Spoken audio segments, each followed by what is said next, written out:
Right. Welcome to tonight's webinar, and it's called Gain Confidence in Your Allocation for the New Year with PRISM, presented by Charles Rotblut, creator of the PRISM Wealth Building Process. My name is Jenna Brashear, your host for this evening.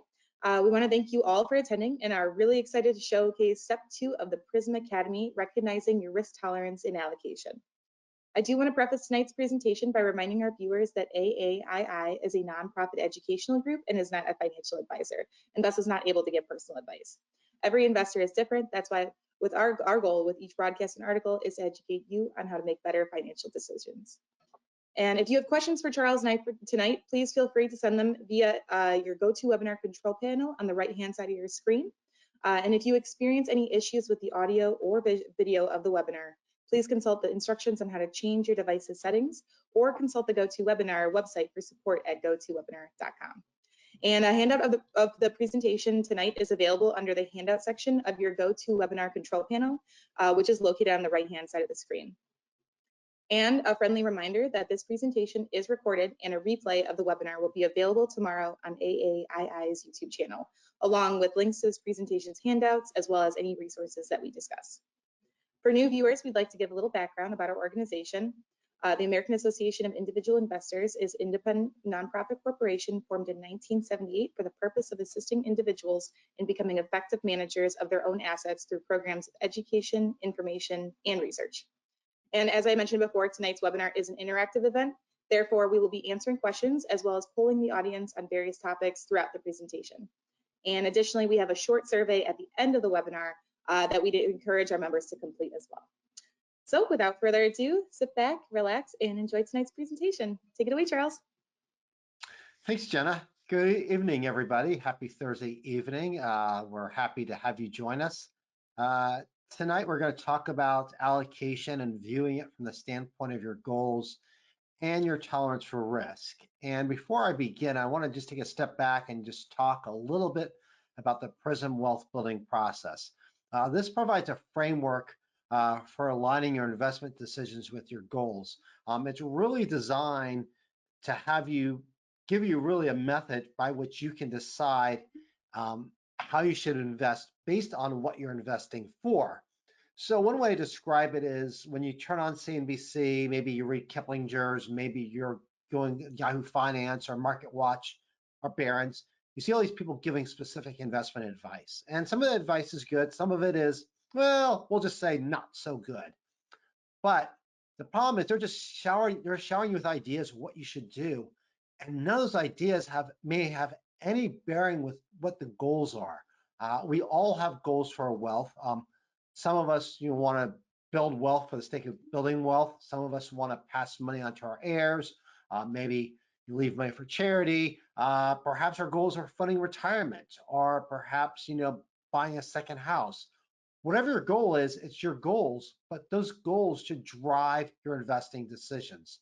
And what PRISM's designed to do is to actually give you a plan by which you can say, these are my top priority goals, and every decision I make going forward is going to be tied to those goals with the sole purpose of helping me achieve those goals. So what PRISM really is, it builds confidence, and it really ties what you're doing with what you hope to do with money. So think about actually as it being a purpose-driven approach to investing. And there's 5 steps to PRISM. Let's get to it.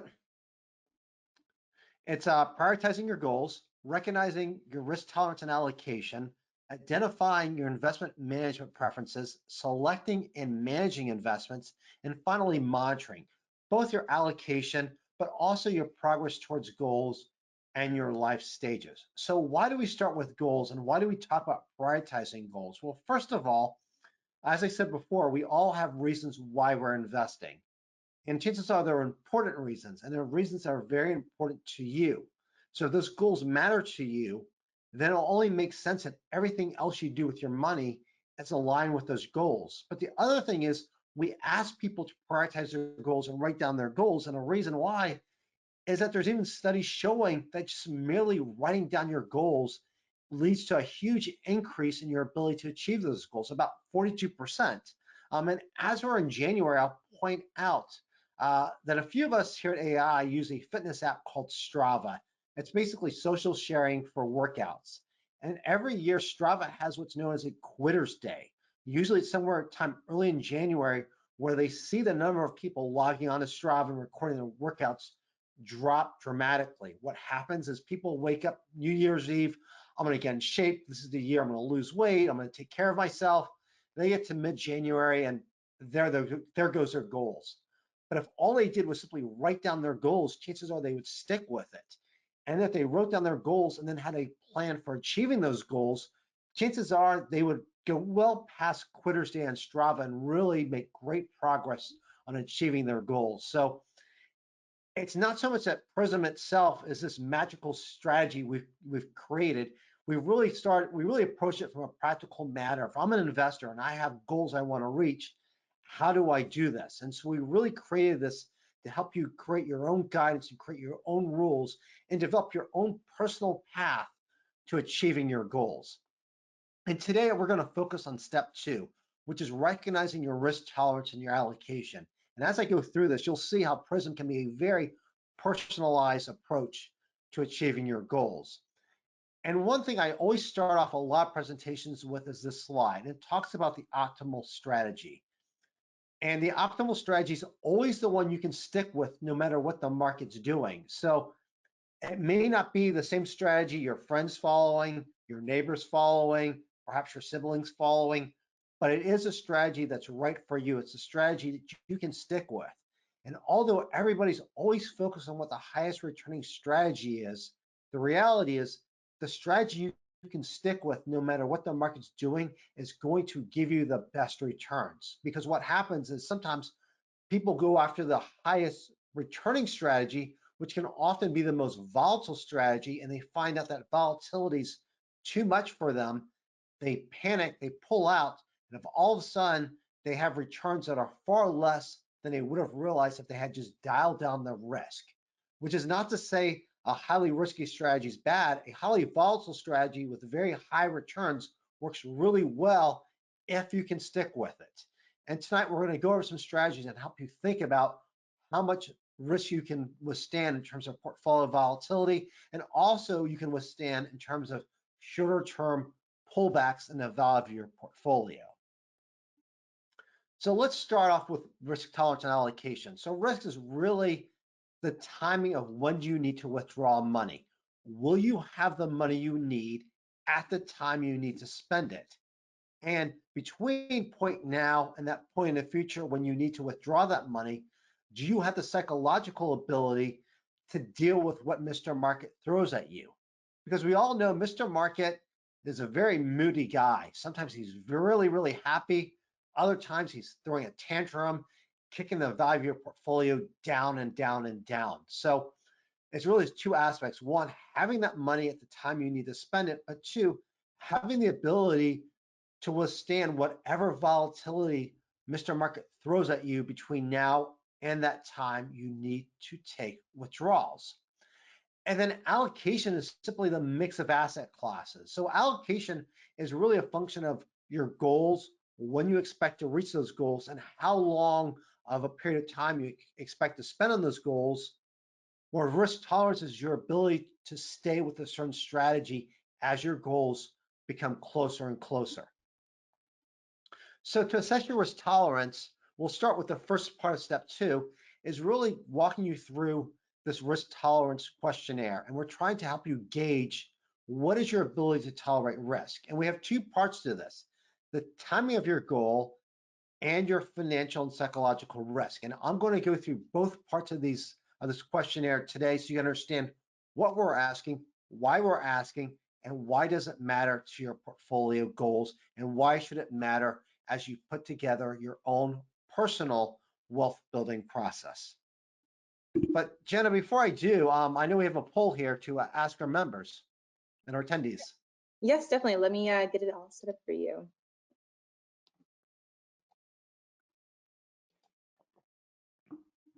All right. Should be able to see the poll and interact with it on your screen. We'll give everybody a few minutes to give us their answer.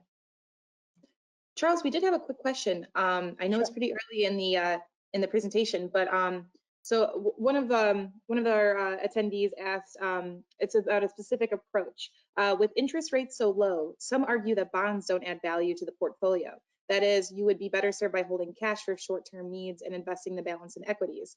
What does AAII think about this approach? No, we're going to get into allocation a little bit, but my suggestion is for the bond side is be creative with it. We right now, if you look at the CME's FedWatch tool, basically it tells you what the future market's pricing in terms of future rate hikes. They're saying as much as 4 quarter-point rate hikes this year. So you can think about, you can do a couple things with bonds, and we'll get more into it a little bit later, but you can think about perhaps either laddering your bonds so they mature on a certain date. There's defined maturity bond funds that mature on a certain date. Or alternatively, you could consider looking at cash, perhaps CDs, perhaps I bonds, although there are certain holding periods for I bonds. So I would encourage people to get a little creative if they're able to. And obviously, where you invest, you might have certain constraints. For instance, in a 401k plan, you might be limited to mutual funds. But I would think, don't be afraid to be a little bit creative in terms of how you structure that bond side of the portfolio. And if you are really nervous about interest rates, you could consider a cash investment, say such as CDs, laddering those so they mature on certain dates and then go into more traditional bonds afterwards. But it really depends on your personal preferences. Thank you, Charles. And I'm going to go ahead and close because it looks about 71% of our attendees have voted. So we can share the results. See, so it looks about that most people tended to be a little bit more moderate, and then following closely with aggressive risk tolerance, and then lastly conservative. Interesting. Yeah. I would have actually expected a little more aggressive, but that's Same. good. It is. It is. I know. I shared. I think last week I shared a couple of my certain goals when I went through the risk tolerance in a very short video in the AAII community, and I found that a lot of my long-term goals I was able to be a little bit more aggressive. But yeah, that's really interesting to see. Yes. Yes, and I think it's important for everyone to realize that your risk tolerance will vary by goal, and we'll get into this based on the timing of your goal. Let me show you this. So we're going to start off here with the timing of goals here, the left side of the risk questionnaire. We asked 3 questions. 1, how far in the future is the goal? 2, over what time do you anticipate spending money on the goal? And 3, how large a withdrawal relative to your wealth are you going to take out within the next 5 years? And based on you answer all 3 of those, you'll notice at the very bottom, you're going to assign yourself a score. I'll explain how the scores work in a little bit. But first, let me address these questions. So why do we care about short-term time horizons? Why do we care about how far into the future the goal is and over what time period you tend to spend on the goal?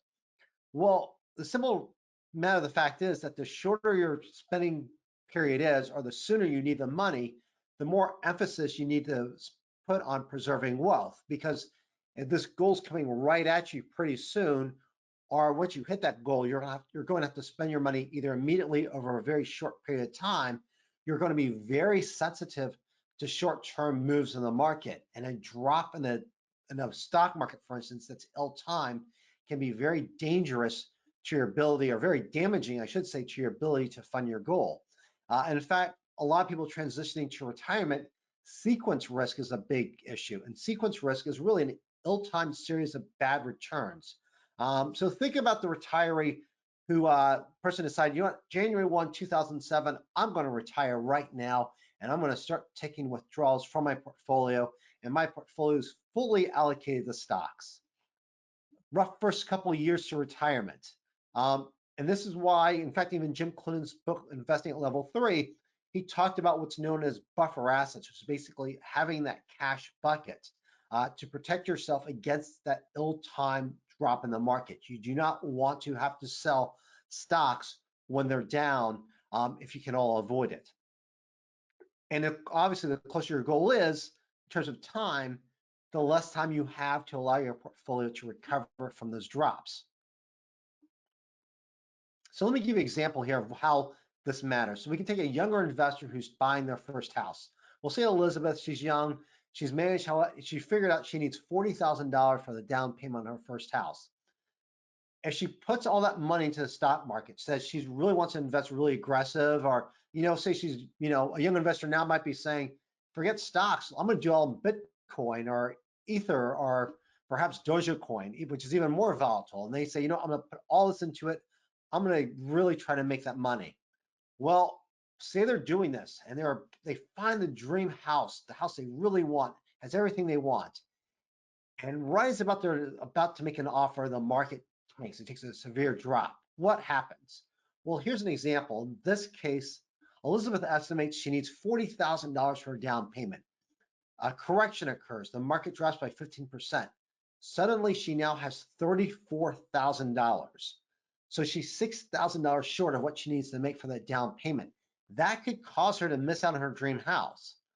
Now, she could obviously wait, and maybe that house will still be on the market, and maybe she'll find another house that finds great, or maybe finds a better house. But then again, it may not be as nice of a house as this one. It may not be the exact house she wanted, and she missed out on achieving that goal because she got too aggressive.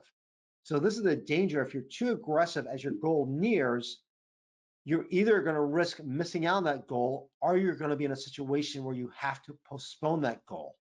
And your ability to postpone that goal obviously varies on what that goal is. You may be able to, say in the case of retire, maybe you wanted to retire at age 62 and you have to work to age 65. I mean, that's okay. But maybe you're in a situation where the goal is right now, you have a kid who's about to enter college, and you don't want your child waiting 4 years to go to college because 4 years of being out of school, their interests may change and it may be harder to get them back to school. So timing does matter in terms of volatility, in terms of how you allocate your portfolio. And to give you an idea of why we worry about sequence risk, this is from Sam Stovall, the chief market strategist at CFRA. And it's basically, as you can see here, pullbacks happen pretty frequently. Approximately once every 6 to 8 months since World War II, we've had a drop between 5 and 9%. The average drop has been about 7%. And the good news is they do recover fairly quickly. They drop for about 1 month and they come back about 1.5 months. So a pullback's pretty normal. And unless you need to spend your goal on a specific date, you might be able to withstand it. But then look one row below that, corrections. That's defined as a drop between 10 and 20%. When a correction occurs, it lasts about 4 months, and then it's another 4 months for you to recover. So that's 8 months on average, and it can take longer for a correction to occur. And that can be a pretty steep drop. It can get pretty darn close to that 20% difference between a correction and a bear market. So if you have a severe correction, as that goal is about to near, or right about the time you expect to spend that goal, that could really throw you off the mark, and that could really cause problems. And there's been 23 since World War II, including last year's coronavirus bear market, which is actually a bear market. So realize that these things happen with quite a bit of frequency, and depending on when you need to spend the money, it can really hurt your chances of finding the goal at the time you want to fund it. Now, bear markets, we've had 13 since World War II. Fortunately, most of them what we call garden variety, 20 to 40% drop. Now, our coronavirus bear market, that was about 32, 33% bear market. Completely uncomfortable. And fortunately, that one was pretty quick, but on average, bear markets last a little over a year, and they take another 2 years to recover. So you can start seeing where a goal like retiring right when a bear market happens is a problem. Or in this case, if you're looking, say, at buying a house or paying for college, or maybe it's that dream vacation, you can see where that could really cause you to postpone your goals, or really cause havoc with you funding your goals. Now, we've had 3 what Stovall describes as mega meltdowns. These are drops in excess of 40%. Fortunately, they're not very frequent, but I'm sure a lot of you still very much remember 2007 and 2009, the financial crisis. That was one of our mega bear market meltdowns. So those things are really severe, and it can take up to 5 years for the S&P 500 to recover. So then you can really see how damaging that could be to your goals. This is why timing matters. And this is why particularly if your timing horizon is very short term, either in terms of when you're going to reach that goal or over the time period you're going to spend on that goal, where this really comes into play. So on the flip side, what do we care about long-term time horizons? So I've been very focused here on short-term volatility, but what about long-term? Well, over the long term, volatility can actually be your friend. Downward volatility can be your friend because it gives you the ability to buy assets on the cheap.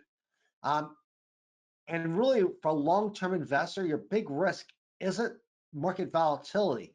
It's not whether the Dow's up or down 200 or 400 points on a day. It really is inflation.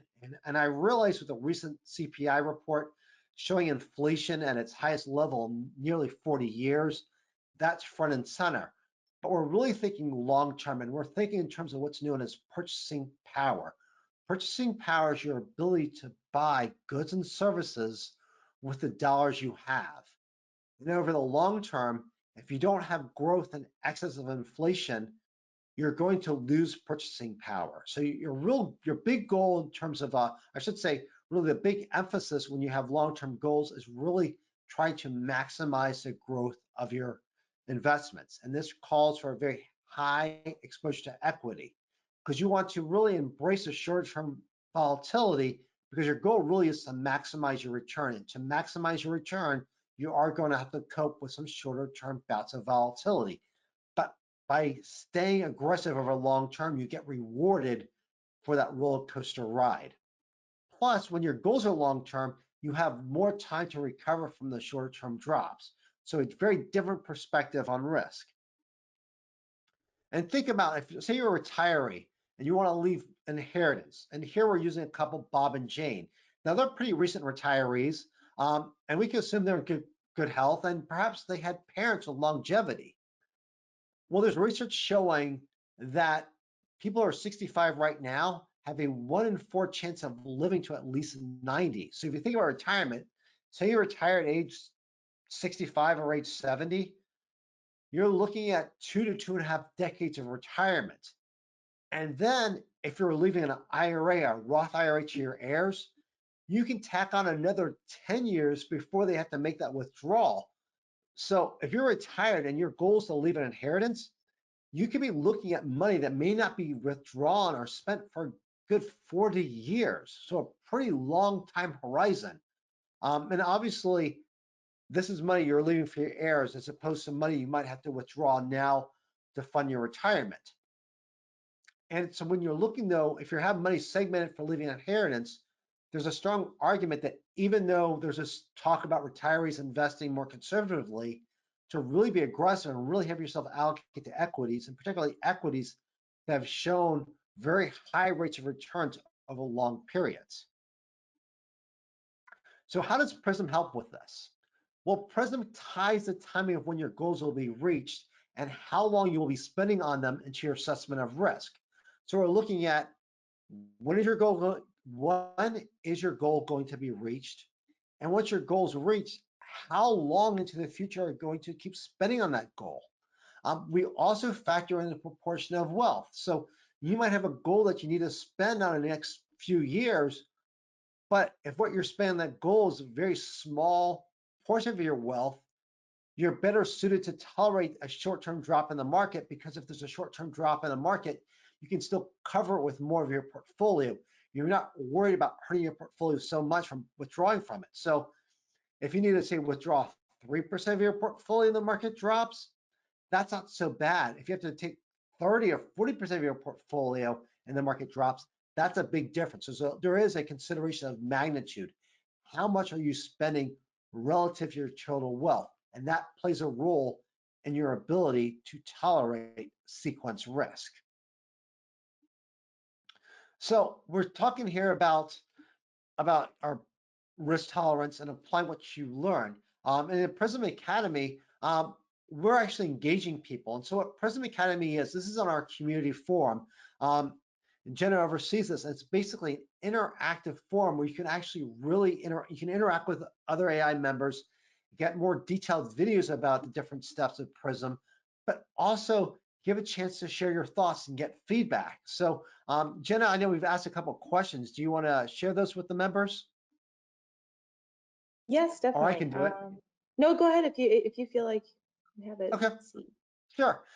So one of the things we asked is, what are your timing risks for each goals, and what does timing risk tell you about your goals? So we're engaging AI members in our community section, and we encourage you to join it because it gives you a chance not only to work through the PRISM process, learn more about it, but also gives you an idea to see how other members are going through the process and have a discussion about it. And you can we'll have some links to community, but you can get to it directly, either right to the PRISM Academy by clicking on the planning link in a navy blue bar on the top of most pages of AAI.com, or you can actually click on community, and that'll also take you to our community forum. Now, let me get to the other side of our risk tolerance questionnaire, which is financial and psychological risk. So before we were concerned about timing risk, now we're concerned about financial and psychological risk. What's your ability to tolerate risk from a different dimension? And here we're asking, how have you reacted during drops in the stock market? How much of your spending needs are covered by non-portfolio income?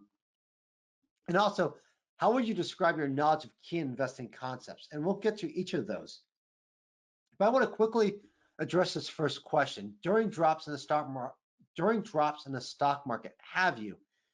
And the reason why we actually worded it like this is we want you to go and look at your financial statements, because a lot of brokers will give you on their risk questionnaire, will have a question that'll be something along the lines are, how would you tolerate a drop of X% in your portfolio value? And so they're asking you a theoretical question. If your portfolio dropped by 20%, 30%, whatever that number is, how would you react? And on the surface, that sounds like a good question about your ability to tolerate risk. The problem is our decisions are noisy. I'm not talking about noise in terms of a loud sound. I'm talking about in the way Nobel laureate Daniel Kahneman defines it as basically factors that shouldn't influence our decisions that should. So when you felt this risk questionnaire at the broker and you see that question, how would you react if your portfolio fell by X percentage of value? Well, whether it's sunny or cloudy outside, how traffic was going to the broker, whether you got an argument with your significant other or your spouse, whether you woke up in a happy mood or a sad mood, all those things can affect how you answer that question. And you might be saying to yourself, Charles, none of those factors have anything to do with my assessment of risk. And my point is, you're absolutely right, and yet they do. There's a lot of research showing that things that should not influence your decisions at all have a significant influence. So how you answer that question in one day might be very different than how you answer those questions on a different day. So what we would encourage you to do when you look at this question here, I'm going to go back here, about what you've done in previous drops in the market is go find your brokerage statements. Go look at March 2020. Go look, if you have them, at what you did between 2007 and 2009. If you actually do have them, I realize most people don't, but if you have records of what you did during the dot-com bust of 2000 and 2002, look at that. See how you actually reacted in bear markets, because that will actually tell you how you react when the markets truly tank, because how you think you'll react and how you do react can be very differently. But we also care about financial risk because there's a very different relationship between how dependent you are on withdrawals. I'm sorry, I'm going with skipping ahead here. Let me give it the psychological risk. I'm really focusing on this, and I'll go back here. So why do we care about psychological risk? Because this whole idea of looking at your financial statements is why we have that question on there. And it's not just how you react to our decisions are noisy, but the other thing is that you have to realize that we humans have evolved to be very risk averse. Like I said, we can look at past bear markets, but we humans have grown up with a survival instinct. And our ability to get nervous, and our ability not to take risk when it comes to our health, in terms of what we do, in terms of living, That's really good for survival. But when our brains are evolved to wonder whether or not that rustling we hear in the savannah is a predator or not, kept our ancestors alive, but doesn't equip us well to deal with the volatility of the market. So this is why we asked this in our questionnaire, to realize that evolution and our own minds don't really suit us in terms of investing in the market. And to just kind of keep things in mind, realize that the stock market, the markets as we know them, have only been in existence for a couple hundred years. The New York Stock Exchange was only formed in about 1792. The Dutch tulip bubble, the first financial bubble in recorded history, that's about 400 years ago. Humans have been on this planet for thousands of years, thousands and thousands of years. So our minds evolved to deal with very different environments than we face now as investors. And that's why we have psychological risk as part of our PRISM questionnaire. And we see this play out in the actual returns investors realize. This is data from Morningstar, and it shows the performance of mutual funds on the right-hand side and the performance of mutual fund investors on the left-hand side. And you notice there's a gap. Mutual fund investors realize a 7.7% return. Mutual funds realize a 9.4% return. But what's ought to really catch your attention is that these are the same funds. Mutual fund investors underperform the very same funds they invest in. Now, how's this possible? Because too often fund investors think they know what's going to happen. They look at rising inflation. Maybe they get angry with the current administration. They listen to forecasts. They think they know what's going to happen. They get nervous about the market and they pull out versus just staying invested. And this tendency to give into our emotions, our tendency to think we know what's going to happen, causes investors to underperform. Versus we'd argue if they had a plan they could follow, a written plan they could follow, be it PRISM Wealth Building Process or some other plan, they'd be more likely to fully realize the returns of the same investments they're investing in. And so again, what PRISM does from a psychological standpoint is we want you to review your past statements to see what you've done in the past. But we also want you to consider your understanding of market history. And the reason why is if you have a better understanding of, okay, this is a normal volatility. I know the market's going to pull back approximately once every 6 months. So when I see it happening, hey, this is normal market moves. I'm not going to react to this because I know this is pretty normal. I know the market will bounce back pretty quickly. But also ask you to consider, how your portfolio is going to be funded, and it ties your investment decisions to your goals. So let me go back here and go back to the financials part of this, because I started on a psychological standpoint. So let me go back to the financial risk. Now, in terms of risk, I was talking before, obviously, about the timing of your goals, but we also want to consider about just your portfolio overall. Where is the money coming from to fund your goals? Is your money going to come from non-portfolio sources of income? So Social Security benefits, pensions, perhaps you have a really nice salary and you want to take this nice trip to Europe, and you know what? You don't have to worry about withdrawing from your portfolio because your salary will cover those first-class tickets to Europe and give you that nice hotel in Geneva and Paris where it's pretty expensive. And so the way to think about this is the more you can rely on non-portfolio sources of cash flow, the more aggressive you can be with your portfolio. But the more dependent you are on withdrawing from savings, the less risk tolerance you can withstand, the less risk tolerance you have, because you're less immune to short-term drops. So if you're really dependent on taking money out of your portfolio and the value of your portfolio drops, such as the case of Elizabeth seeking to make that down payment on the house, that's when your financial risk tolerance is very low. So again, let's consider Elizabeth here. And we talked about from her buying a house, she's actually has a very low risk tolerance because the market drops right when she's about to make that down payment. She may miss out on this house. But like many of you, she has more than one goal, and she's pretty young. and she knows she wants to retire very wealthy. She wants to, it's really important to save early to fund retirement.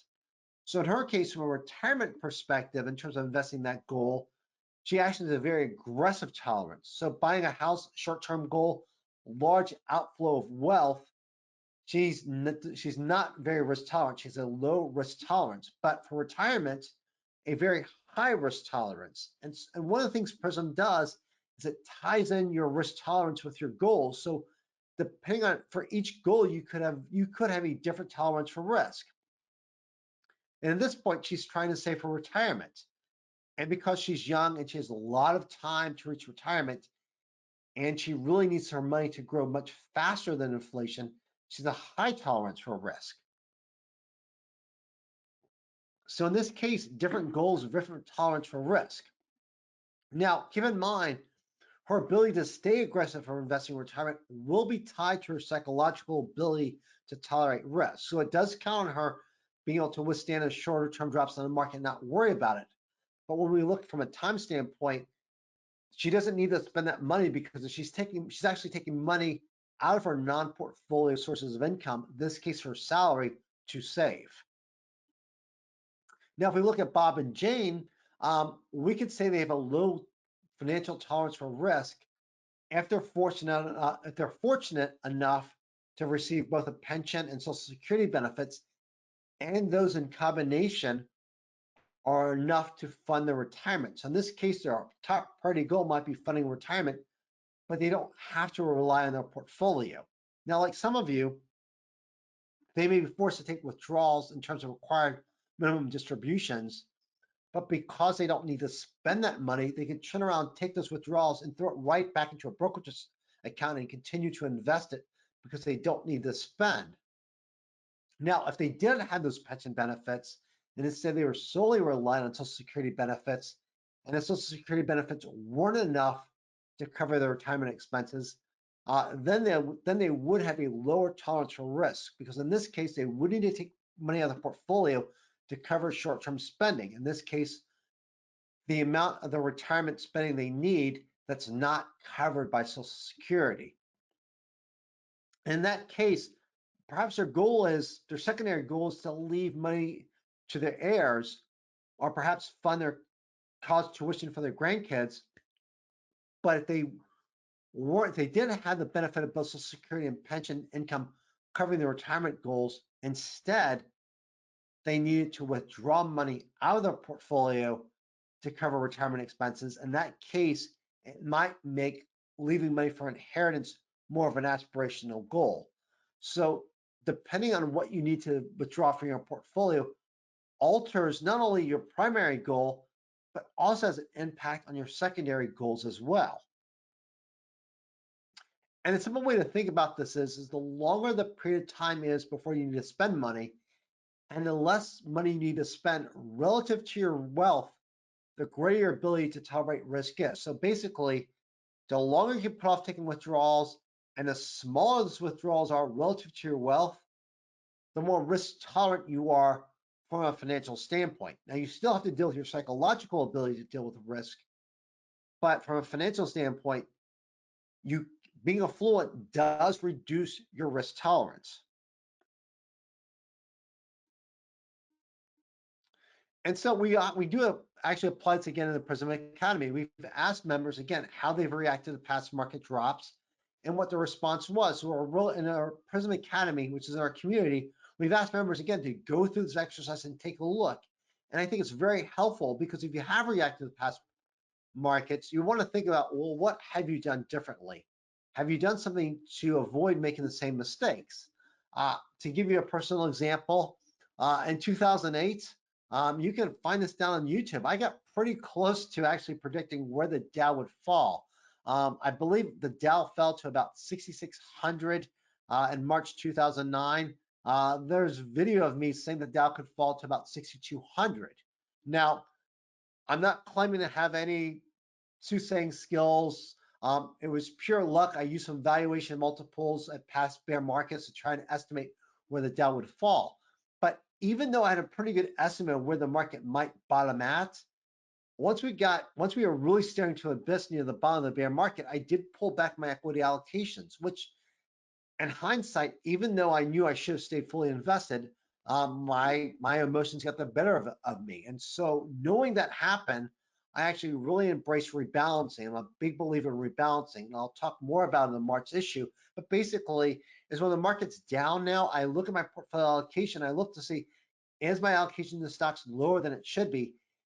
And then if it is, I will actually put money into stocks. So when the bear market hit in March 2020, I probably about a week before we hit bottom, I actually was rebalanced and put money back into the market. Now, my timing was not quite in the market, but pretty close. And I got lucky with my timing, but I did have this process in place to channel my emotions because I knew in the past I got nervous. And so rather than just saying, okay, I might get nervous again, I came with a plan to actually channel my emotions. And every person's different. But if you know you've had panic, think about also behaviorally, what could you do differently? And for some people, sometimes it's just basically ignoring the market, turning off CNBC, not look at Yahoo Finance for a few weeks. For some people, it's having something active to do, such as rebalancing. Every person's different. I mean, some of you see the market drop 20, 30%, and boy, you just get greedy and you think, I'm gonna unplug all those couch cushions and find some dollars and pennies because I want to put as much as I can into the market, and that's great. Everybody's psychological tolerance will be a little different, but do realize that evolution has made us subpar investors relative to what financial theory suggests we should do. And we address this more about applying these lessons in our community, in our PRISM Academy. You can see this in lesson 6 of step 2. Now, I talked to you before earlier when we did a risk questionnaire about having these scores. And you can see it here. So we look again at 2 aspects of risk. One is your timing risk, and the other is your financial and psychological tolerance risk. And so we're basically following a grid. So one's on the left side, your timing risk. The other's your right side, your financial and psychological risk. And based on how those 2 line up, we're asking you to actually determine what type of allocation is appropriate for you. So we're actually tying allocation based on your goals and your tolerance for risk. So versus saying, I want this type of allocation because I think the market's going to do X, we're rather asking you to think about why are you investing, and then what is your tolerance for risk, and then find the right allocation for you. And it varies from very conservative, basically meaning you can really not tolerate very much risk at all, to really being pretty aggressive. You're perhaps almost all stocks.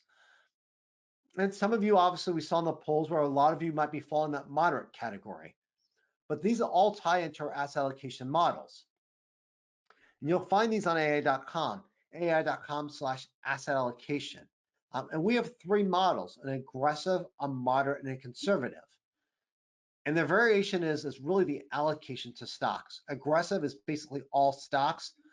For those of you who read Jim Clinton's level 3 model portfolio, level 3 book, Investing at Level 3, that's basically his portfolio, the shadow stock portfolio, being all equities. We use 10% fixed income, but the reality is, what do you need to spend, what cash outflows do you expect to incur the next 2 to 4 years? That really is what that cash allocation is, a fixed income allocation is. So we use 10%, but the reality is, what is your short-term spending needs? And it might actually be 100% stocks. Now, your moderate investor, 60% stocks, 40% bonds. And again, in this case, as one attendee asked us earlier, don't be afraid to get creative with that bond allocation. You don't necessarily just have to go with a straight bond fund. You can consider laddering your bonds. Perhaps you consider using CDs, or perhaps using I bonds from the Treasury, or perhaps tips. Think about being creative on that bond side, but the idea is you're offsetting the volatility of stocks. And our conservative investor is 40% stocks. So why do we still have a big stock allocation? Because even when you're a conservative investor, unless you need to spend all your money in a very short period of time, growth of wealth is still important. So obviously, when you have asset allocations, you also have returns, you have drawdown. So here's how these portfolios have performed. Our aggressive allocation, using this mix of equities, and you can obviously change your allocation of equities, but using this mix of allocation, it has averaged about 8% returns. In a bad year, it's fallen by about 38%. The moderate, about 7% growth, and this is a traditional, it's based on that traditional 60-40 portfolio, but versus a 60-40 typical portfolio is usually 60% large cap stocks, 40% bonds. We think should be creative. Vary your allocation among stocks, vary your allocation along bonds. And we also use intermediate and short-term bonds versus long-term bonds.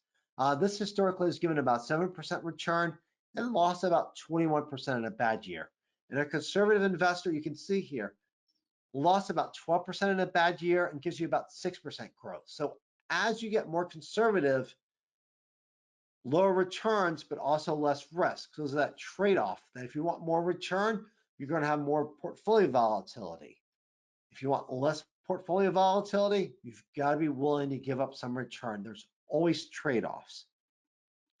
So let's pause for a second, Jenna and Paul. Let's ask our attendees about their portfolios. Yes, definitely. Let me launch it for you guys, but we're basically asking you what types of investments do you lean toward having in your portfolio. So we're asking, do you have a majority of stocks, bonds, funds, or other securities? And I will launch it now. So feel free to interact and vote. And let me see if there's any questions for us too. Let's see. I know there's quite a few questions touching on 401ks and other retirement investments. Let me see if I can find some. Let's see. So Charles, in a single IRA or 401 account for a retiree, such as our Bob and Jane example, how does this approach handle simultaneously both near-term goal of regular withdrawals and long-term goal of building wealth for 20 or more years in the future, if they're fortunate to live that long? Yeah, so we're going to get into this. So you want to think really in this case about your timing when you need to withdraw money and bucket approaches. I know Christine Benz at Morningstar is a big fan of them. And even our Jim Clinton investing at level 3, he had a form of bucket strategies too. And you'll see this. There's actually a term for it called buffer assets. And we'll have an article hopefully in a March journal with Wade Fowler. We'll talk about this. But you want to think almost in terms of bucketing, where long-term you really want to be aggressively, have that aggressive allocation to maintain the growth, if you have the psychological tolerance for it, but then also keeping that shorter term allocation. So using our aggressive allocation as a good example, you're mostly allocated to stocks, but then for your shorter term withdrawals, if you're in a 401k, look for the most conservative money market or bond fund you have. Now, if you're in a 401k, your options might be limited in terms of what it offers. But if you're in an IRA, you will have access to money market funds. You'll have access to very short-term bond funds. You'll also have access to sweep accounts as well. But you also want to think about your RMDs. So if your RMD is greater than your spending needs, you can think about the part you have to take out that you're not spending and maybe allocate that to more conservative investments as well. So you have that portion waiting for you as well for future years. If you have a down year for the market, that'll obviously affect your RMD. But you want to think about segmentation. That segmentation can either be how you allocate.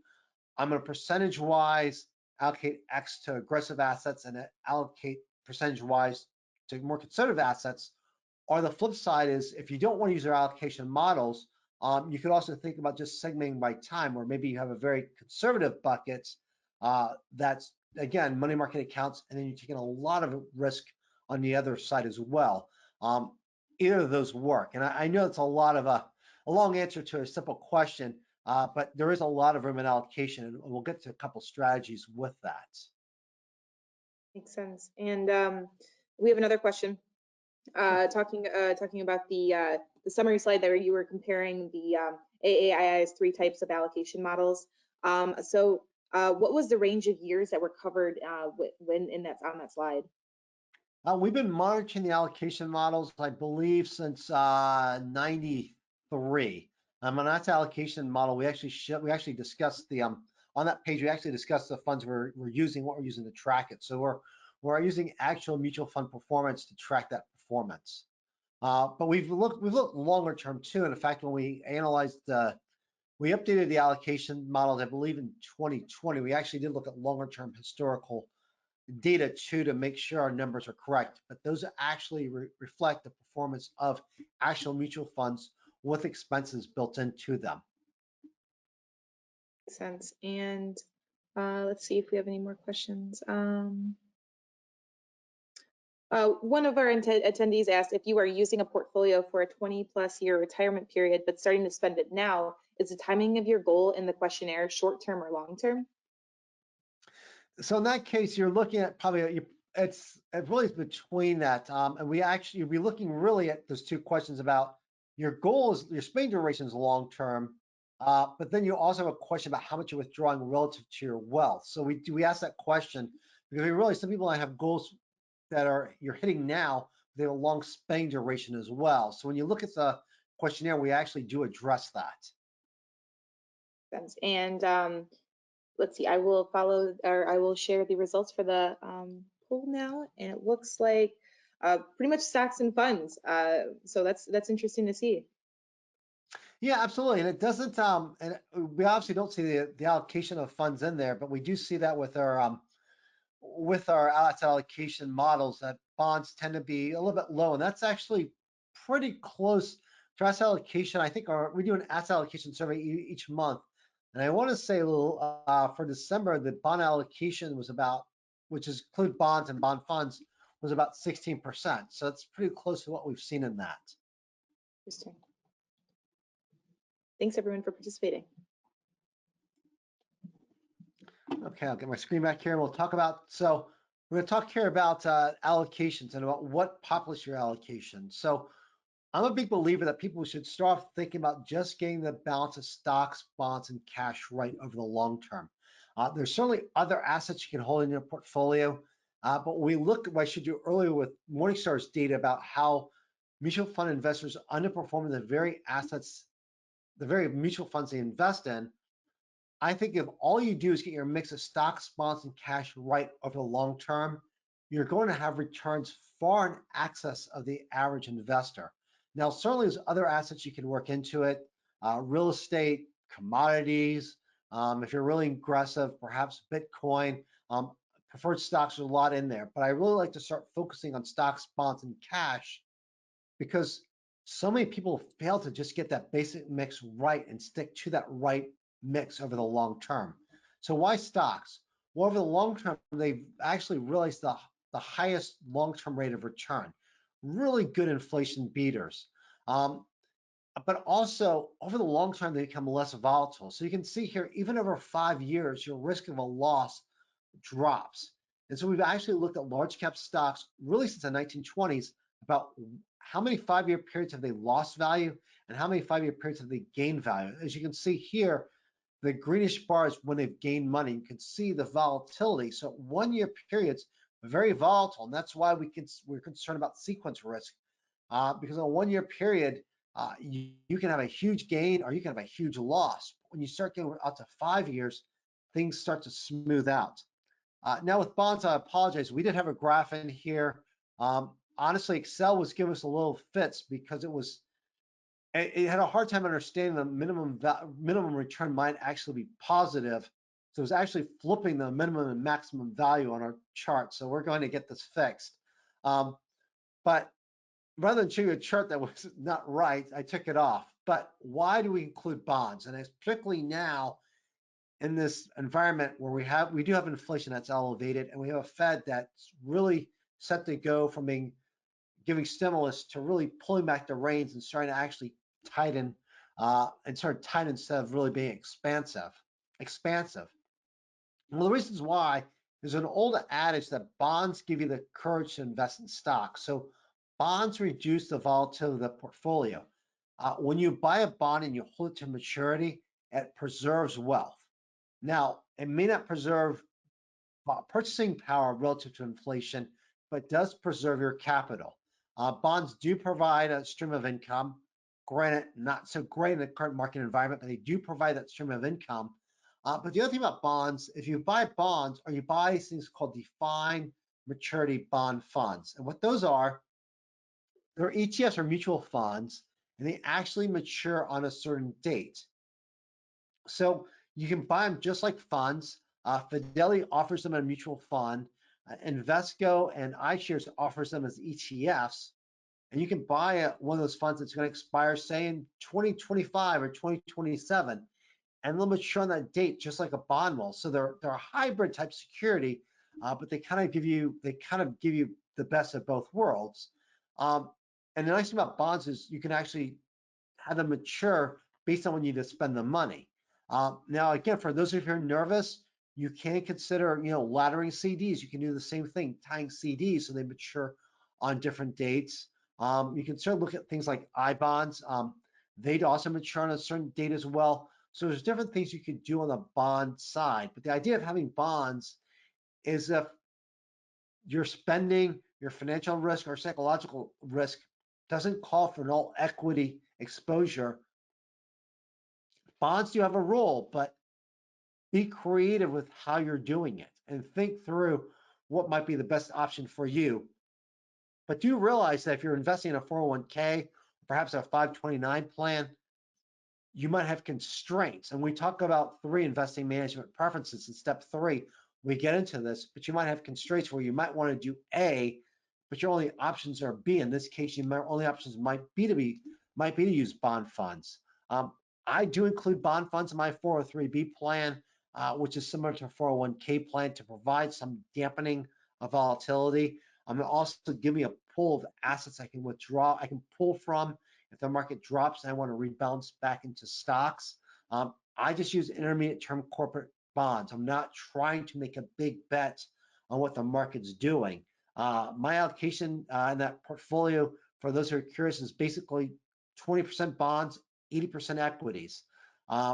So I'm heavily equities, but I still use bonds to dampen the volatility, knowing my own personal psychological risk and knowing that if I have that buffer asset in bonds, when the stock market drops, I can have this pool ready to pull from and rebalance into my equity. So that's how I use bonds personally in my portfolio. I'm not saying that's the right thing for everybody else, but it gives you an example of how you can think about bonds even in the current interest rate environment. So again, in terms of bond allocation, our portfolio models use intermediate and short-term bonds. We do not use long-term bonds. When you look at funds and you look at the long-term return of funds, you really don't get that payoff. Now, if you're an investor, there can be arguments if you're a long-term investor and looking to hold a long-term bond to maturity, and you're looking particularly at muni bonds and you get them at the right price and the right yield, there can be situations where it might make sense. But you have to be choosing, you have to be very well skilled in picking bonds. For a lot of investors, just going intermediate and short works really well because you don't necessarily have all that exposure to a rising interest rate environment. And again, think about laddering. And if you're nervous, think about using CDs. But if you have a very high risk tolerance, realize you may be able to just get away with just a cash-like allocation. For instance, you're comfortable going all in equities as long as you have a little bit amount of cash to cover your short-term withdrawals. So you don't necessarily have to use bonds if you absolutely don't want to. You do have options. So we're talking about all this, but why does allocation matter? Why are we so focused on allocation? And the reason is it ties your composition of your portfolio back to your goals. So I started out this earlier about investing with a purpose, investing relative to your goals. And so if you think about your allocation, you have your goals, which is how much you need, when that goal is going to be reached, and then how long you're going to spend that goal. Is it a one-time expenditure? Is it a long-time trail? And then you have your allocation. So what is your ability to tolerate risk?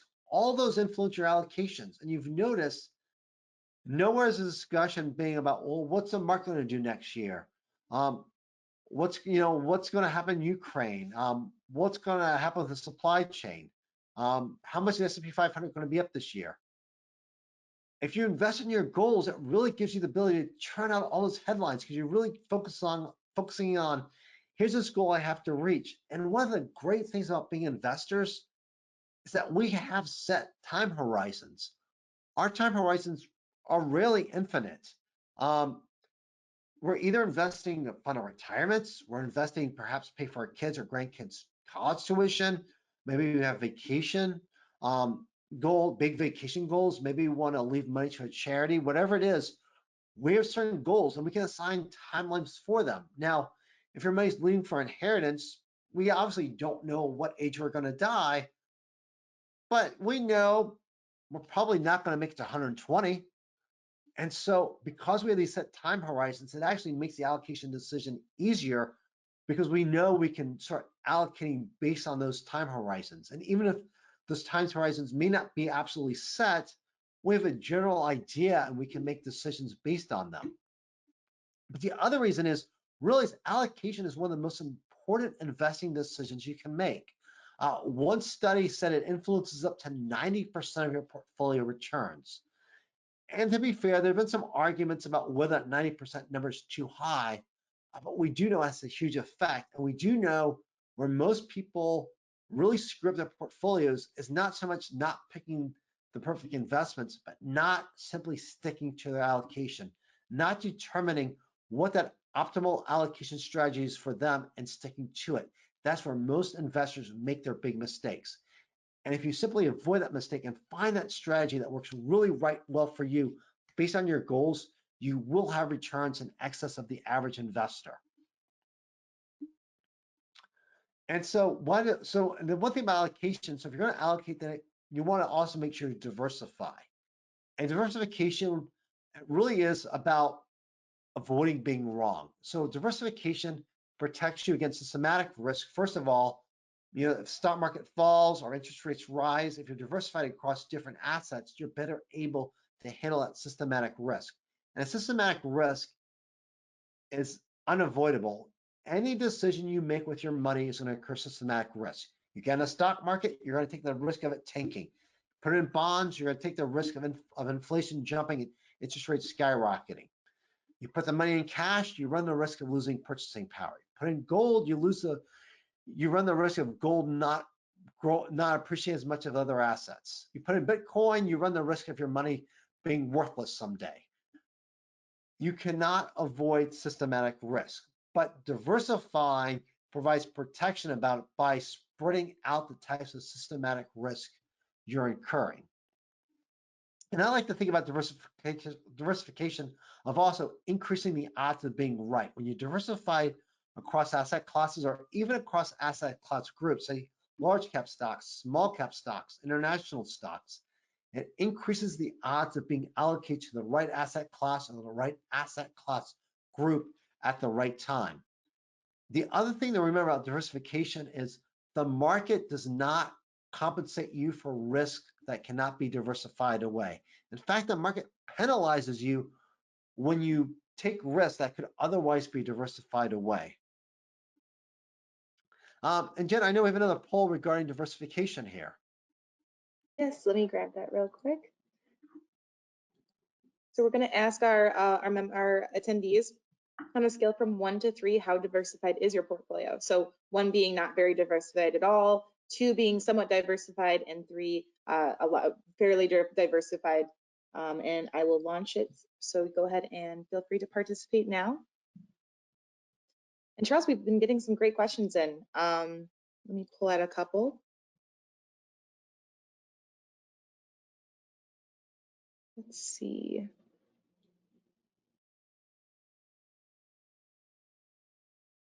So one good question that we got was, how do other assets owned affect your asset allocation of your investment portfolio? For instance, one of the attendees owns cattle, a small business, a farm, and rental property. That's a great question. It really depends on what it is. I view real estate as equity. If you own a small business, I would treat that as an equity allocation. And you want to think about, if you own a small business, in that case, you want to also think about diversifying to other industries and also to other locales if you have that. That's a very big equity, investment. And so you want to think about that terms. A farm is really, then you're looking at probably real estate. If you have mineral rights, I actually started my career in Houston, so I'm very familiar with mineral rights. In that case, it'd be more of a commodity. So you want to think about what type of asset it is. Now, one question I have been asked from time to time is, well, Social Security, how do I view that? My view of Social Security, I really view it from the standpoint of the ability to take risk, not in terms of diversification, but really Social Security or pensions or annuities really give you the ability to handle more risk from a financial standpoint because you have that stream of income. But when you're dealing with some other things that are more ownership, they mostly tend to fall on the equity side when you're looking at owning farmland, although you can argue owning real estate, which does have different returns than equities. If you look at equities and versus bonds or equities versus bonds and cash, the farm would fall more onto that equity side. But you can make an argument it's a third asset or fourth asset fitting into that pie and dividing along it. But you also want to consider your stream of income from that and how dependable that is, depending on your farm income and whether it's just farm land or if it's an active farm or you're actually farming on it. Because I know living in Texas, some people had farm land as an investment. They weren't actively farming on it. And we have a couple of people, let's see, I wanted to.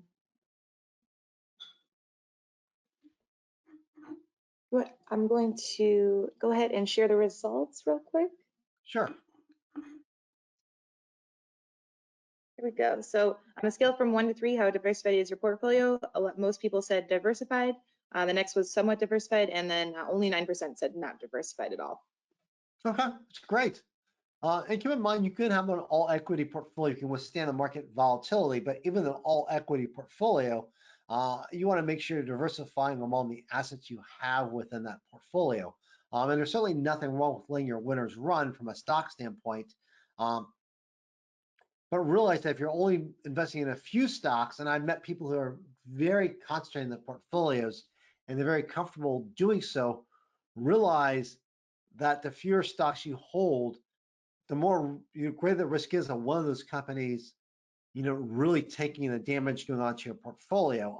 And a good example is Enron. And granted, Enron was an unusual example, but this is a case where the company really went from being being a very huge company within a period of a few months to being completely worthless. So while you may not look at your investment going to zero, you do, if you only hold a few stocks, there is always that risk of something happening with the company and really tanking and having a severe harm on your portfolio. I talked before about when you diversify, it increases the odds of always being allocated to the right asset group. So I want to show you, here's the performance of various asset class groups. And these are actually the asset class groups that comprise our asset allocation models. And so you can see they're all color coded. So the way this works is on the left-hand side, that's the best performing asset class group. On the right-hand side, that's the worst performing asset class group. And if you just scroll along, and every asset class group is color coded. So if you just go along this left-hand column, you'll see in 2021, large cap stocks are the best performing asset class group. Then was small cap stocks, and then was large cap stocks again. But then look at 2018, it was short-term bonds. Prior to that, it's emerging market stocks. Then it was mid-cap stocks. Then it's intermediate-term bonds. So you can see there's a lot of turnover in which asset class group did well and which one actually didn't do well. And so when you diversify, you increase the odds of being allocated to that top performing asset class group every year without having to guess what it is. Because we know most forecasters' crystal balls are cracked. Now, for those of you interested in this table, we actually just updated this. And we're actually going to put this in the February AAII Journal. We're going to actually have this data going back, I think, to probably to about 2013, actually a little bit further back in the AAII Journal, so you can see the full chart in it. We'll have a truncated version, the print version of the journal with 2021 data. We'll have the longer version on our website, and you'll actually be able to see it there. We're also going to put this in the PRISM Academy community so you can actually see this.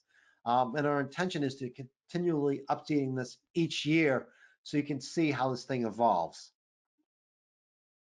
And so one thing I will say about the AI asset allocation models is we harness the power of diversification. So all these asset class groups you see here, these are the asset class groups we actually use in our asset allocation models. We're actually using those asset allocation models to diversify against systematic risk, to diversify against the risk of being completely wrong. And what I want to tell you is you can use your asset allocation models, or you can use your own asset allocation approach. The way I'd actually describe asset allocation models is you can think about it as an off-the-rack suit. You know what? You can get an altered, it'll look pretty good, but you can also get a tailor-made suit as well. In your case, you can use our models, they're great examples, or you can create your own allocation approach. We want you to really think about what's right for you. For some people, you might take our asset allocation models and you might tweak them, or you might come with your own asset allocation model. And that's fine if you want to develop your own asset allocation approach. But again, make sure you do have components of diversification so you're not taking on too much systematic risk. And what I'll tell you about PRISM is one of the great things is that it's fully customizable. So we're not saying use our asset allocation models. What we're saying is here are the guidelines for developing allocation, for choosing an allocation, and then use the right one for you. And maybe use our asset allocation models as a basis for doing it. And maybe you're very comfortable using your own allocation. Or maybe you have one that you really like and you're just using PRISM to modify. That's fine. The great thing about PRISM is it's completely adaptable to you. And what I will tell you, as your goals change, as your progress towards your goals change, we want you to adapt your PRISM process and to evolve it. And there may come a time where perhaps you've reached your goal, or there's a change in your life stage, perhaps you transition to retirement, perhaps there's a new addition to your family, or perhaps you've made great progress to your goals, or you've come into more wealth. PRISM's adaptable, and those things might change your allocation approach. And the great thing about PRISM is it's designed to adapt with you. So it's not a do it once, set it and forget it. We want you to actually adapt your PRISM process and change your wealth building process as your life change. It's not a one time I did it, I'm done. It's an ongoing process. And so let's talk about some allocations real quick. So going back here to Elizabeth, if she was saving for her main goal was saving for a down payment on a house, she would opt for a very conservative allocation to minimize sequence risk. But again, for retirement, different goal, different allocation. In this case, she'd want to be very aggressive because she really needs that long-term growth so she can retire a wealthy lady and really enjoy retirement. Now, for recent retirees, if they were really relying on a portfolio withdrawals to fund retirement, they could consider moderate allocation, or depending on how large the portfolio is, they might go for an aggressive allocation while maintaining perhaps, say, a bucket of up to 4 years of living expense. So should a bear market hit, they can pull from those buffer assets without having to sell the equity portion of the portfolio. Now, they knew they were able to fund a secondary goal of leaving an inheritance, and that they want to be really aggressive for because they're looking at, not only the time period till they might pass, but then potentially if they're leaving an IRA or Roth IRA, another 10 years afterwards before those assets need to be withdrawal. And keep in mind, if you're leaving taxable assets to your heirs, and you're not having the estate tax is not an issue, they can potentially take those assets and just keep them invested long afterwards. And in fact, even with Roth or traditional IRAs, it may be a case where your heirs pay the taxes on it, but then they keep that money invested. So there could be a very long-term tail to money you're leaving for an inheritance, and it gives you the ability, if you're able to segment it, or you're pretty confident that you won't spend all your money to really aggressively invest that portion of your portfolio. Now, if you're allocating for more than one goal, there's a few ways you can balance this. We do encourage you to walk through steps 2, 3, and 4 of the PRISM process, your allocation, your preferences, your constraints, and your investment selection based on each goal. And if you have more than one goal, there's a couple ways you can handle this. One is to separate your accounts or designate certain accounts for each goals. Um, the other thing is you can segment your portfolio. So I talked about bucket strategies before. Where you have more than one goal that are high priority, you can think about, okay, this goal is going to require me to spend X amount of dollars at this point.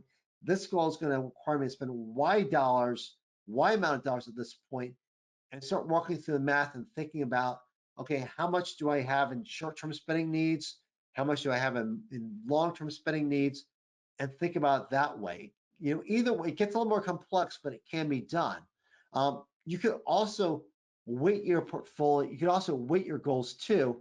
It really depends on what approach works best for you and what actually seems most intuitive and what seems simplest to you. And this obviously is going to depend on how many goals you have.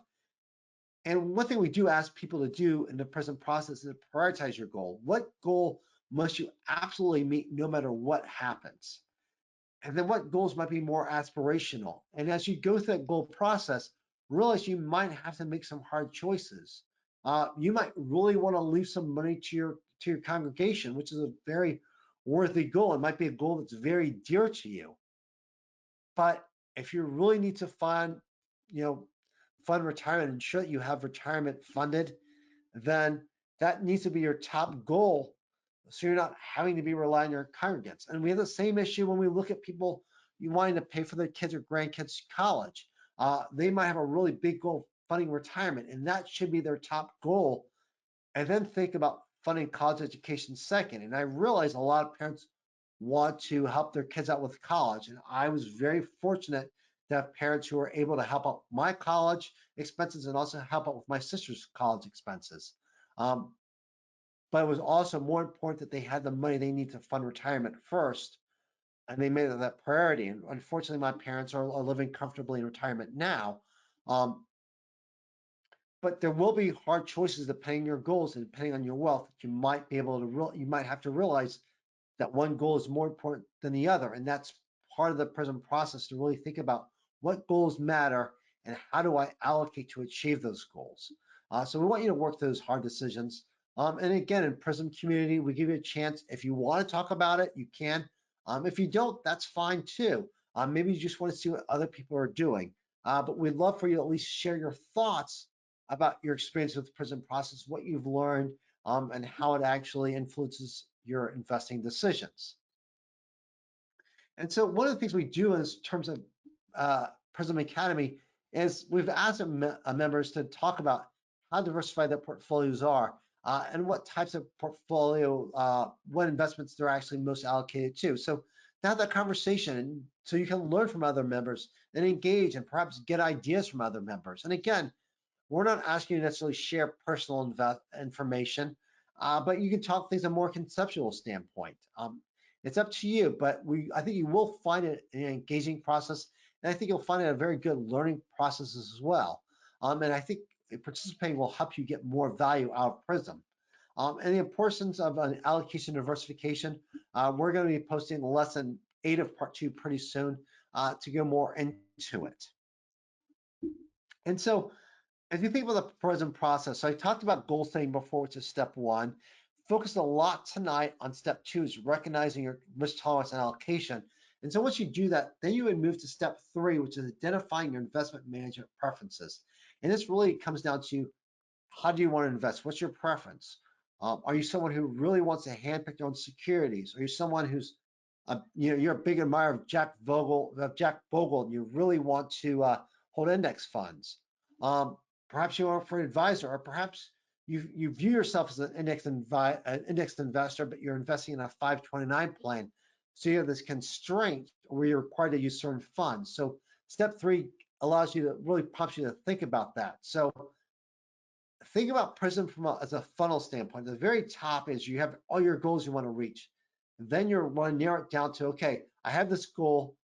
What type of risk can I take with my portfolio? That drives my allocation. From there, What can I invest in given the accounts I have and given my preferences? From there, you go to step 4, which is selecting your investments. And finally, it's a matter of monitoring and adjusting your allocation and adjusting your goals as your life stages change. So again, PRISM again is an ongoing process. And it's designed to evolve as you evolve and as your life evolves. And again, I think to get full value of PRISM, I know I've talked about this quite a bit tonight, engage in the AI community. And I want to point out that the PRISM wealth building process is a part of your AI membership, is a benefit to AI members, as is the AI committee, as is the AAII community. And so we want you to join us. And if you haven't started yet, start step 1. If you already have, come join us in step 2 and work your way through the worksheets. Using some of the information you've learned tonight, using some of the information we have in PRISM Academy to identify what is the best risk tolerance for you and to recognize the best allocation for your own portfolio. And I think you'll find participating in the PRISM community will be very beneficial and will help you maximize the value of the PRISM wealth building process. And I do want to point out this is an interactive experience. You'll find videos on there.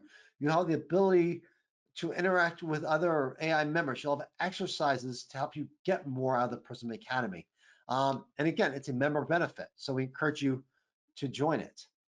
And you can find it again either by going to aai.com/learn-and-plan or by clicking on planning on the upper navigation bar, or you can go directly to community at this link. And again, you can also just find the community link on the top of the AAII pages in that blue navigation bar.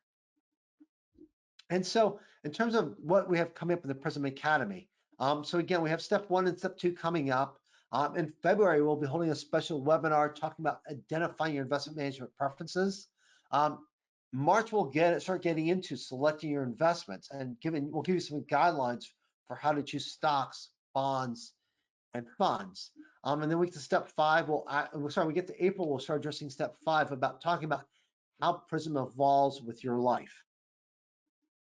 It's finally, I want to give you some final thoughts here before we take some more questions. Again, PRISM is designed to be an evolving process. It's not a do it once and finish it. This is designed to help guide your investment decisions throughout your lifetime.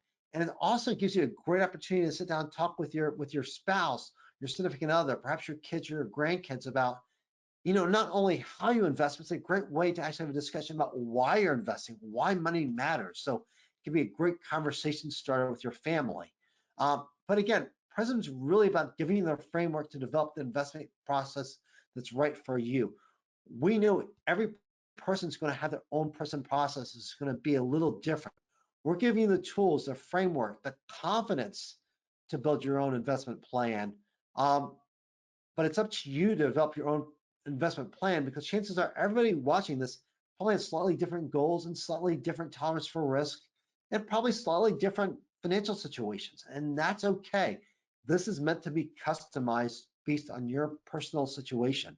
And again, if you have multiple goals, go through step 2 for each goal, because your risk tolerance for one goal might be very different than it is for another goal. And Jen, I know we have some upcoming webinars coming up. Yes, definitely. So on January 19th, we have the Individual Investor Show, AAII Stock Screen 2021 Wrap-Up, which will focus on a couple articles on the overall stock screen performance, and we'll delve into that a little bit with both Charles and it'll debut on Wednesday, January 19th, 2022 at 7:30 p.m. Central. And then we also have on February 2nd, the Individual Investor Show, Is It a Fad or Fab Fund, which we'll talk about our mutual fund guide. And that will debut on Wednesday, February 2nd, 2022 at 7:30 p.m. Central as well. And of course, you can register for any of our upcoming webinars by visiting aai.com/webinars. Absolutely. And Jenna, do we have any questions here? Yeah, we have a lot of, let's see, let me see where we can start. Sure. Yes, thank you again for all the questions that you guys have been sending in. Hopefully we can address as many as we possibly can. Let's see.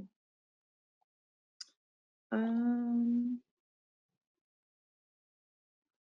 we'll start with, what is your view on variable annuities? I know you mentioned that briefly, I think halfway through the presentation. And then how is it a part of AAII's mission or models? Yeah, so that's a two-part question. So annuities, I view them as really providing non-portfolio source of income. Is how I actually view annuities, because you do have that stream of income. With variable annuities, uh, two words: tread carefully. Uh, Annuities, when used properly, can be good tools.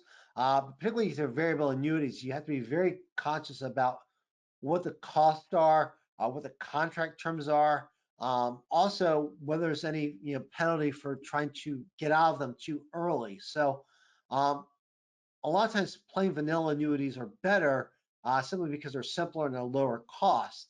The variable annuities, uh, some can be potentially good. I would shop around. I would make sure you ask a lot of questions, but also make sure you understand everything correctly, because they are unfortunately very often missold.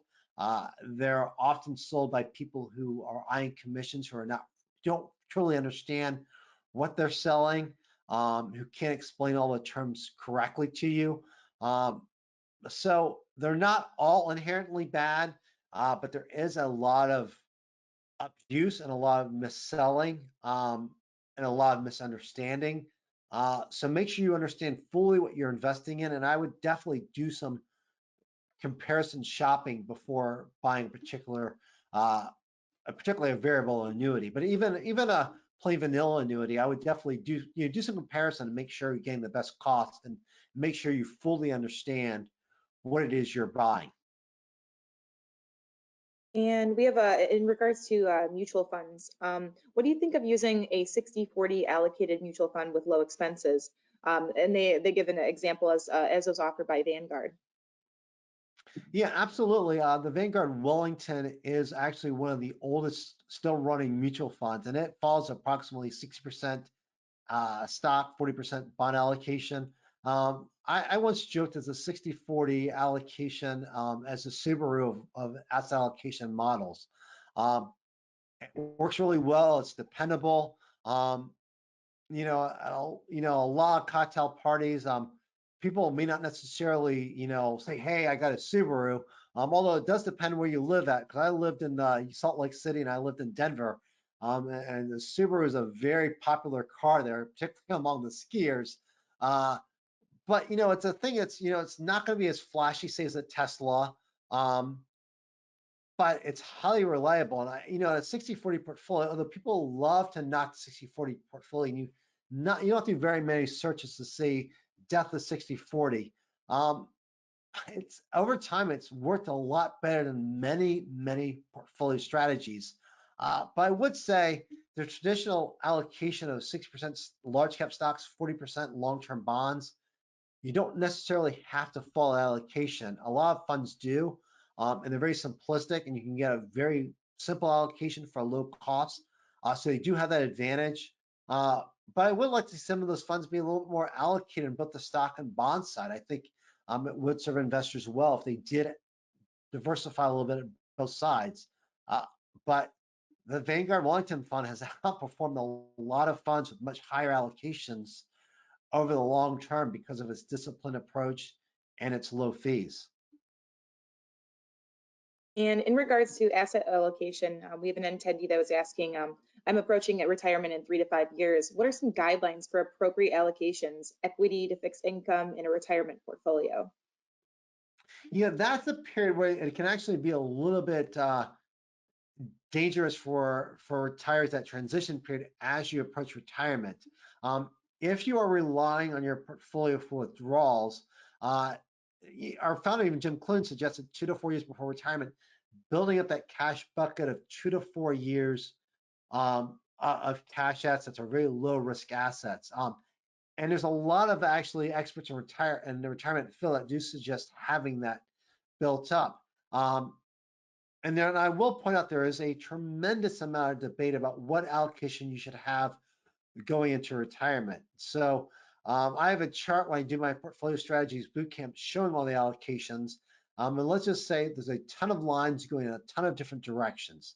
But it is prudent to actually consider building up your cash savings to have the equivalent of about 2 to 4 years of living expenses. So if the market drops, you're not being forced to sell stocks. Now, are you going to give up a little bit of returns? Absolutely. There's a chance the market, this bull market, continue running for 4 more years, and you might get to 4 more years, and you might be, that Charles told me to, reduce my return. So you are running to that risk, but you're also limiting the chance of having to sell stocks when they're down early in retirement. So the those first 5 to 10 years of retirement are kind of risky in terms of allocation. But if you can get usually past that first 10 years and your portfolio values usually higher at those 10 years than when you started, there's a reasonable chance, as long as you don't jack up your withdrawal rates too high, you won't run out of money throughout the rest of your retirement. But is that short time period where you're taking withdrawals that you want to be a little bit more, have that cash buffer that you don't have to avoid selling stocks to if you can avoid it during a bear market. That's kind of the more dangerous zone for retirees. And we have quite a few attendees that were talking about inflation. So one of them asked, what stocks or sectors of the economy will benefit from inflation? Well, historically, commodities have done well. We know that companies that grow dividends have actually done well because dividends tend to grow faster at the rate than inflation. You also have to look at why interest rates and inflation are rising. If it's a growing economy, that can actually favor small cap stocks because they're benefiting from the growing economy. If it's because inflation is just running too hot, then it can be a little bit more dangerous. This is a little bit of a tough period because right now, and I'm actually writing about this in tomorrow's VMQ Stocks commentary. We're looking at inflation being driven by supply chain issues. Not so, and really, it's really the loss of supply and demand here, where we have a lot of goods, there's a lot of demand for it. Sometimes odd goods, like I'm noticing string cheese is out of stock at the local supermarket, which is an odd thing to be out of, but we really have the supply chain crunch. And so some market historians, some economic historians are equating it to what we saw after World War II, where we all of a sudden had all these GIs come back, money was being pumped into the economy, but we hadn't fully transitioned from making war stuff to making stuff for everyday living, and we had supply shortages then. So this is a little bit different than we normally see from typical inflationary periods. So it changes a little bit, and that's what makes this a little bit tough. What has historically worked may not necessarily be the same case. But if we do end up in a period where we have a economic soft landing in terms of inflation, where inflation comes down as supply chain eases, but the Fed does not over tighten, we could be looking at a period of prolonged growth. What happens in 2023 and 2024 remains to be seen. And I will point out, what often happens down the road is not typically what we expect to happen. If you go back to 2020, and you look what market strategists were saying, a lot of people were saying, well, we've got to kind of watch this virus, see what happens with it. It's a threat, but I'm not really going to quantify it into my portfolio, to my strategy. And certainly no mainstream market strategist I'm aware of was saying that we're going to head in 2022 with supply chain issues and a supply chain driven inflationary environment. So when you're looking at people making forecasts now, keep that in mind. 2 years ago, they weren't forecasting what we're experiencing now. And what could be driving the market in 2024 might very well be something we're not really putting a lot of weight on occurring right now. What that is, I'll just say my crystal ball is cracked, and I cannot tell you what it might be, but it's very possible that could be the case. And what is your opinion of alternative portfolio construction for the equity portion, such as sector or factors? I think if that's your preference, perhaps you like more of a sector momentum strategy, or perhaps using technical analysis. we really cover that kind of our preferences strategies, really how you, and really step 3 and step 4, it's how you cover it out. So I want you to think about allocation as to how much you have allocated to equity overall, and then how you actually fill that equity allocation really comes down to your investment management preferences and your rules. So you could very well have, say, a sector rotational strategy. Maybe you're using technical analysis or say a trend following strategy. That's almost separate allocation strategy. Sure, your allocation approach is really how you're going to allocate. Now, the only difference would be is if you're using a momentum or trend following strategy towards allocation, or perhaps you're allocating heavily to stocks as long as stocks are above, say, their 200-day moving average, and then you're cutting back on stocks when they fall below it, which is a allocation strategy, then that would be a different strategy. It's more of an active approach to allocation or a tactical approach. And if you want to follow a tactical approach, you certainly can do that in a PRISM process. We just ask you that you are very clear about your rules and make sure that historically you've been able to stick with it.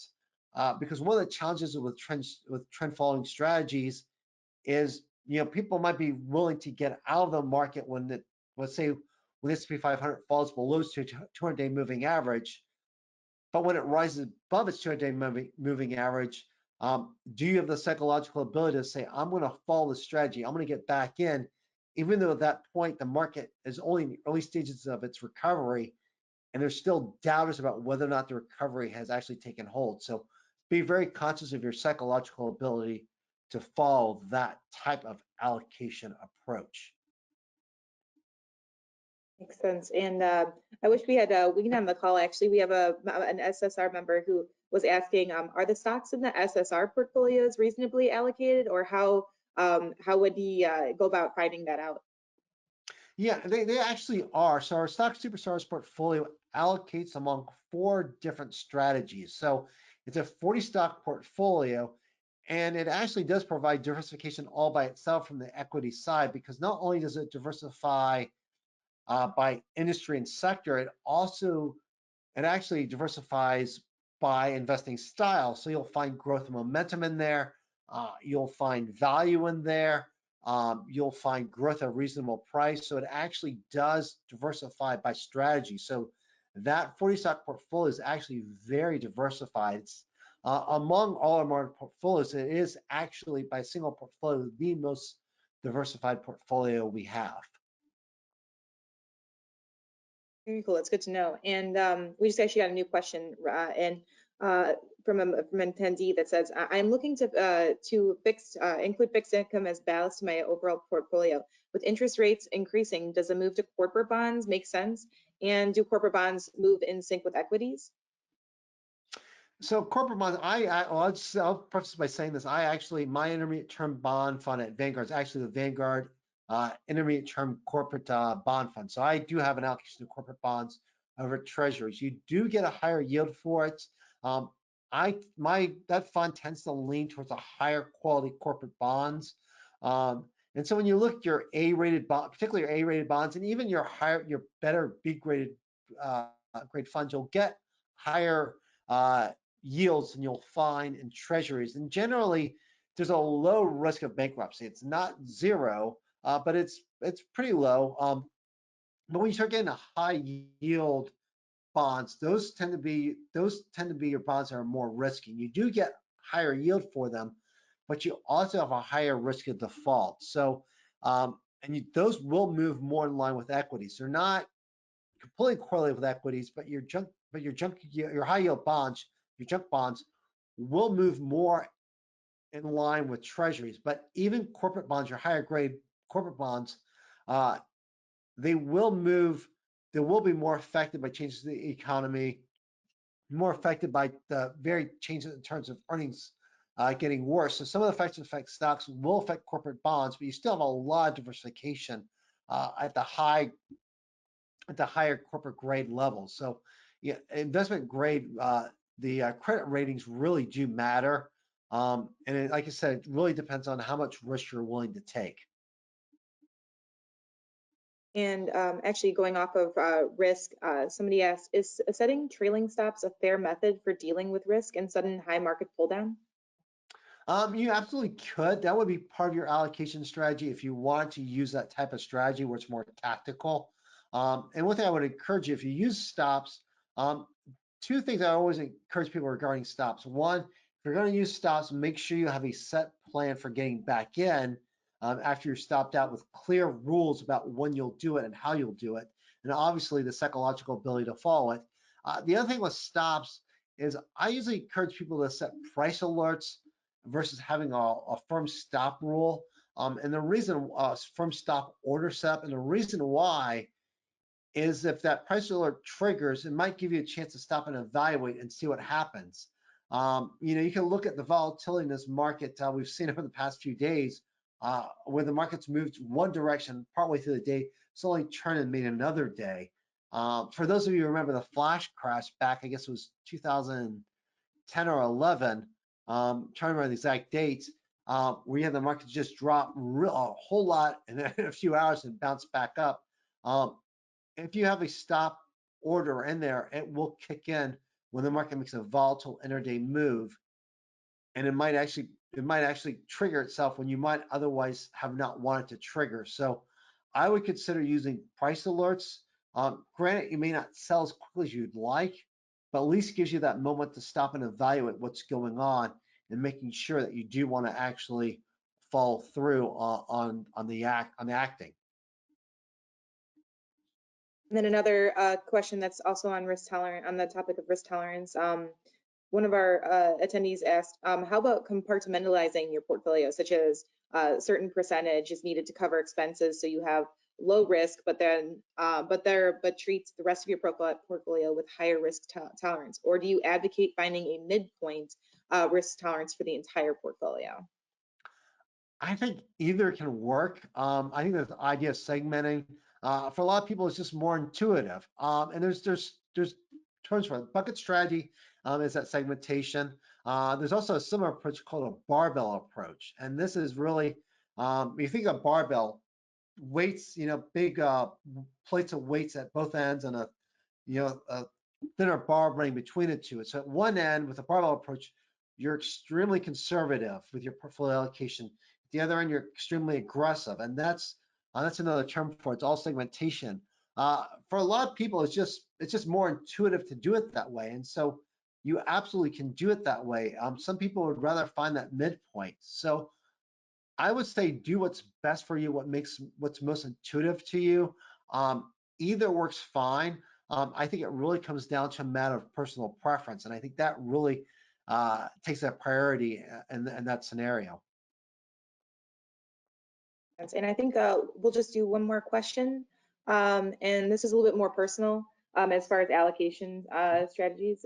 If I'm already at my desired weighting of stock, bonds, cash, but converted some funds from traditional IRA to Roth IRA, which is for my children as a legacy, then do you recommend to overall increase stock in stock portfolio?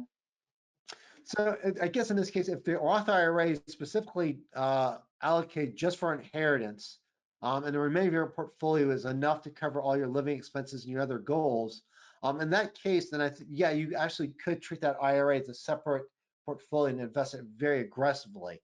Obviously, make sure your top priority goal is covered first, but if it is, in that case, absolutely, you could segment it. And I'll just say this because since we also have the other question about segmentation, I have seen investors actually segment their portfolio by goals or even by strategy. So you absolutely could do that.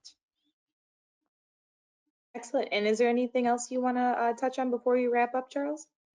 I would say the one thing about allocation, I would encourage people think about their goals, think about the timing and their psychological ability to do so. But like we've been talking through tonight, when it comes to allocation, like I said, really it's not one size fits all. And I would just encourage you find that approach that works well for you. And it's really important that you find an allocation that you're comfortable with and that you can stick with. I know it's a point I've made a couple of times in this presentation. That really is, the big goal is find an allocation you can just stick with no matter what the market's doing. That's what's going to give you higher returns than the average investor.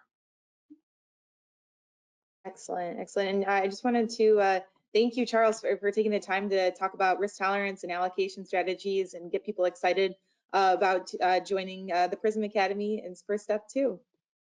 Thank you, Jenna. I enjoyed it. Excellent. Yeah, and I wanted to mention again that this presentation is recorded. So a replay of the webinar will be available tomorrow on AAII's YouTube channel, along with links to the presentation's handouts, as well as any of the other resources that we discussed tonight. And yeah, I want to thank you, and I hope that I make sure everyone is excited to log into the AAI community to participate in the online activities and discussions. And yeah, and with that, we wish all of you viewing good health, good fortune, and a great evening. Thank you and take care. Thanks, everyone.